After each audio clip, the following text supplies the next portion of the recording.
कोटा में आए दिन छात्रों के सुसाइड के मामले सामने आते हैं। ऐसे में आराधना सोशल ग्रुप ने एक अच्छी पहल शुरू की है। हम बात करते हैं। क्या नाम है मैम आपका? सरोज मिश्रा।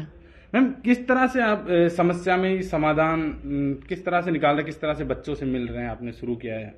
जी, आराधना सोशल ग्रुप ने अभी हाल ही में नया प्रोजेक्ट शुरू किया है। जैसा कि आप लोगों को पता है कि मीडिया द्वारा जो हम खबर रोज आए दिन सुन रहे हैं कि बच्चे कहीं ना कहीं घटना कर रहे हैं, तो वो कोटा के लिए बहुत अच्छा नहीं है, शुभ नहीं है कोटा के लिए। तो इसके तहत एक माँ होने के नाते, एक समाज सेविका होने के नाते आराधना सोशल ग्रुप ने एक समस्या में ही समाधान के तहत एक नई पहल शुरू करी है।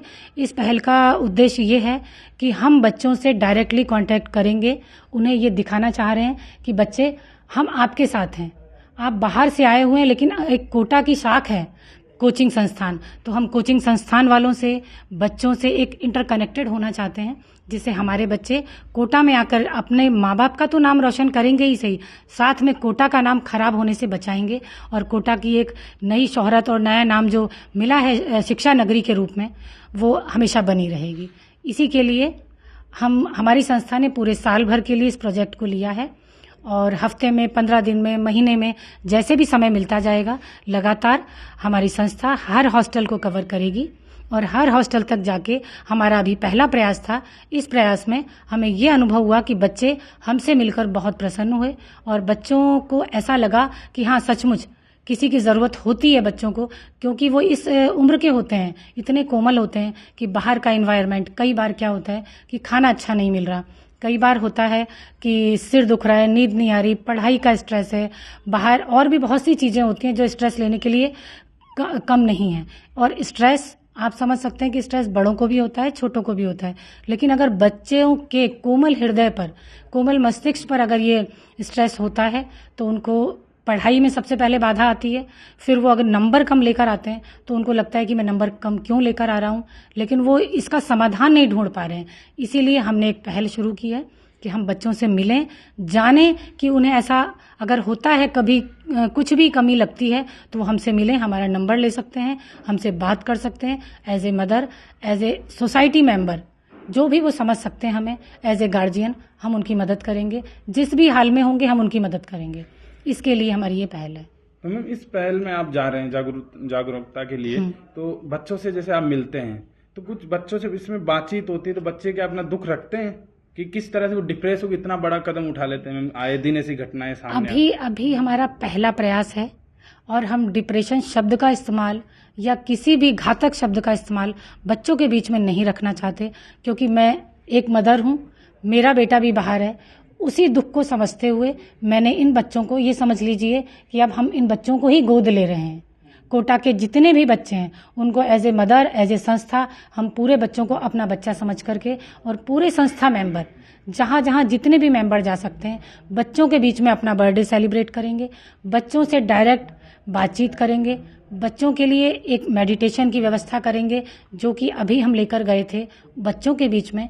आशीर्वाद हॉस्टल के संचालक हैं नवीन मित्तल जी, जो पूरे एसोसिएशन के अध्यक्ष हैं राजीव गांधी नगर में। वहाँ पर हम गए तो IIT रुड़की से पढ़ी हुई ब्रह्म कुमारी हैं, जिनका नाम है कृति दीदी, उनको साथ लेके गए थे।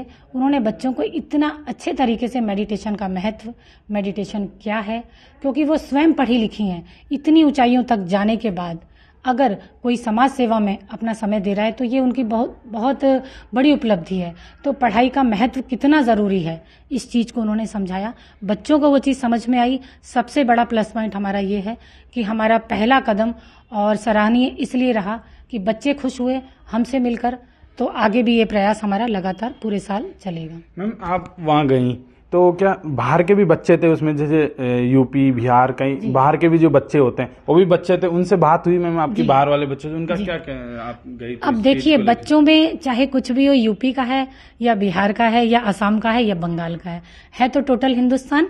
लेकिन मेरा बेटा राजस्थान से गया है बेंगलोर, तो टेस्ट में तो अंतर होगा ही होगा। हमारे यहाँ के चाहे वो हॉस्टल संचालक हों या कोचिंग संस्थान हो, सब बहुत ही अच्छा मतलब साथ देते हैं बच्चों को।